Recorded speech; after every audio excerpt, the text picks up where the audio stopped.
I watched a coach spend 6 months chasing cold leads while she had 200 warm contacts sitting right underneath her nose, and she never reached out. 6 months, 0 leads from cold. And the moment she stopped chasing the cold, the moment she looked down to see who was right underneath her nose and already in her world, she set 3 deep dive calls in 1 week. Today, I'm going to show you exactly what she did differently and why most coaches never make that shift. And there is a specific reason why most coaches make this mistake. A reason that has nothing to do with laziness or strategy and everything to do with how they think about who they are allowed to talk to. And I'm going to show you exactly what that is. Here's what I see over and over and over again. A coach that is genuinely good at what they do. They have results, they have a story worth telling, they have people in their life who already respect them and already trust their judgment, which is key.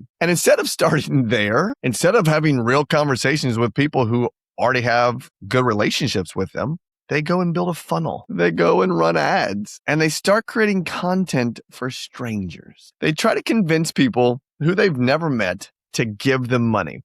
I like to use this example. Think about walking down the streets of New York and you're coming around a corner and you bump into someone and you're holding this pink marker. And when you bump into that person who you don't know, they don't know you, you're holding this pink marker and you say, "Would you like to buy it?" That's exactly what it's like to try to sell to an unknown person. They're going to look at you crazy and say, "Who are you? Get out of my face. I don't want your stupid pink marker." And guess what? It doesn't work. Not because the strategy is wrong in principle, but because they skipped a step that was supposed to come first. The step that doesn't cost $1 and actually doesn't even need content. And it's a step that leverages the most valuable asset they already have. And that asset is the trust that people who know you have already extended to you. And I want you to hear this. Trust is the only thing that converts. You cannot manufacture that in a funnel. The only thing you can do is activate that trust where it already exists. Or you can build that trust intentionally over time. And here's the problem that I see. Coaches, most coaches, they do neither of those. They chase the unknown while these people who already like and trust them just sit there. They sit there idle, if you will. And the framework that made this completely crystal clear for me, the one that changed how I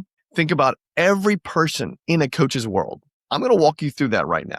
Inside the ILC blueprint, we break every person into your world into 4 tiers. And when you understand what tier someone is in, it changes everything how you approach those people. So let's break it down and let's look at these tiers. Tier 1. We're going to call this unknown. These are strangers. These are the people that sit in your phone that you have no idea who they are, or they sit in your email contact list and again, you have no idea who they are, or maybe they're in your social media following, but yet you still have no idea who they are. You have no relationship with them, no context for who they are, and quite frankly, they have no reason to believe anything that you say yet. That is what we call cold traffic. This is the person that finds your ad or finds your content like at 11 p.m.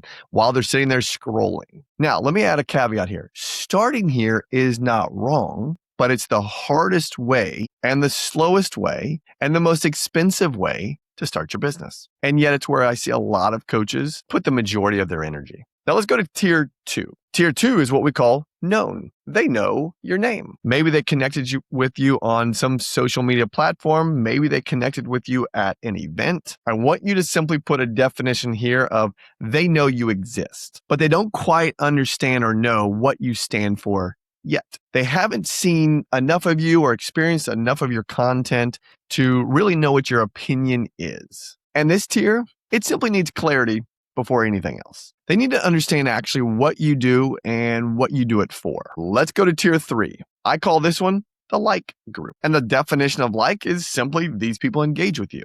They reply to your content, they comment, they reply to your stories, they show up at your events. They like what you're putting out in any channel that you're putting it out. This relationship here is what I would call warm. They're not a stranger, but they haven't been given a specific reason that aligns with them to take the next step yet. And the last tier, the 4th tier, this is the top of the mountain. This is the Mecca. This is the trust tier. These are the people who have already said yes to you in one form or fashion. I like to say this is the group that sometimes has already paid you. They've engaged with you in your problem solution cycle and said, here, I'll exchange this money for your valuable information. These are past clients, maybe even close peers who have seen your work up close, even genuine supporters who have referred people to you in the past. I like to say these people in this group, the trust that they have built has funded the starting point of a real relationship. A direct conversation with someone in this tier, an honest invitation, is the closest thing to a guaranteed conversation in coaching. And most coaches are not having conversations in this tier. Stay with me here, because there is a real reason why most coaches are skipping tier 4. And once I name it, you're never going to be able to unsee or unhear it again. So here's why most coaches ignore the like and the trust tiers and go straight to the unknown. It feels safer when you pitch to a stranger and you get a no, or they start to ghost you. It doesn't sting the way someone you have a relationship with when they say no. That's kind of painful. The unknown objection or the unknown rejection, it's easier to absorb. So what I've seen is coaches go where the rejection feels less personal. And sometimes they do this unconsciously. And the funny part is, I've had conversations with coaches that actually think that's a strategy. But here's what the cost of that strategy is actually saying to you. I would rather have a chance of a yes with a person whose opinion doesn't, quite frankly, matter than the chance of a yes with a person whose opinion of me does matter. And here's the big kicker. That's an identity problem masquerading as a strategy problem. The avoidance of warm is almost always about fear, not about what actually converts. The truth is the opposite, actually, of what fear is telling you. The people who already like and trust you are not going to think less of you for having a real conversation about what you're offering. And here's the big kicker. In most cases, they've actually been waiting for you to have this conversation with them. And doing that right is everything, because there is a wrong way to approach your warm tiers and a way that burns that relationship rather than opening or reopening it. I've done that many a times. And that's why I had to create what I call the trust ledger. The trust ledger is what keeps you on the right side of the line of making deposits versus consistently making withdrawals in your warm tiers. Let me show you how that works, because this next reframe is probably the most practical thing that I'm going to give you today.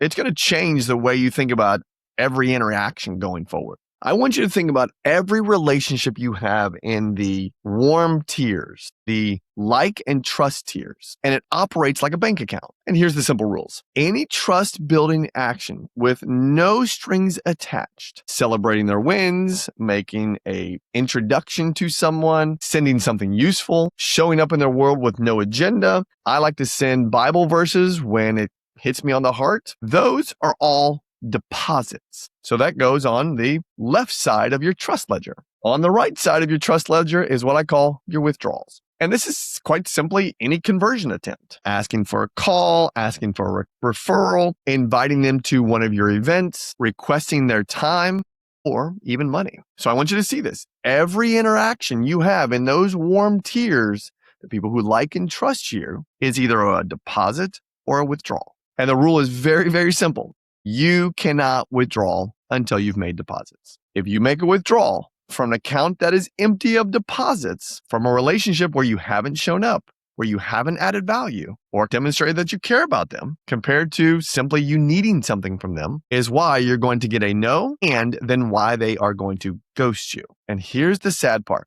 When you go into withdrawal mode before deposit mode, you're actually impacting and hurting the relationship. But if you've made enough deposits, if the account is funded, a good way to think about it, the withdrawal feels natural and it's easy. It doesn't feel like a pitch. You don't feel like a used car salesman. It quite frankly feels like the obvious next step in the relationship. And that relationship now has momentum. And the person on the other side doesn't feel like they got sold something.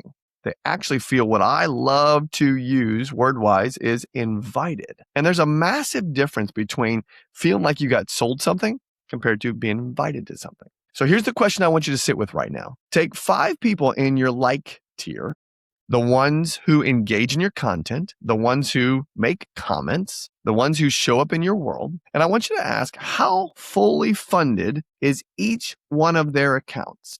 And I want you to ask the question, how full is their trust account? How many deposits have you made in each one of those 5 people in your trust tier? And have you made enough deposits to actually ask for withdrawal? Because if you have, here's the kicker. You do not have a lead problem. It's just simply a conversation you haven't had yet. And the conversation is the only thing standing in your way between them in the like category and becoming a client in the trust category. So what do I want you to do?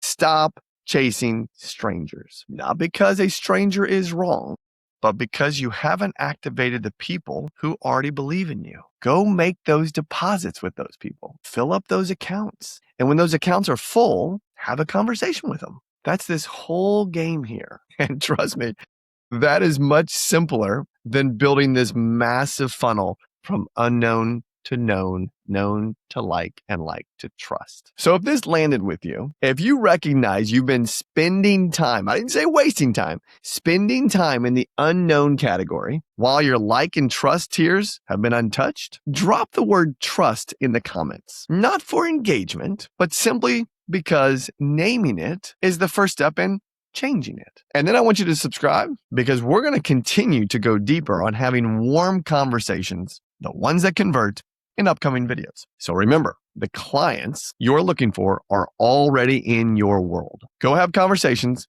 and I'll see you next time.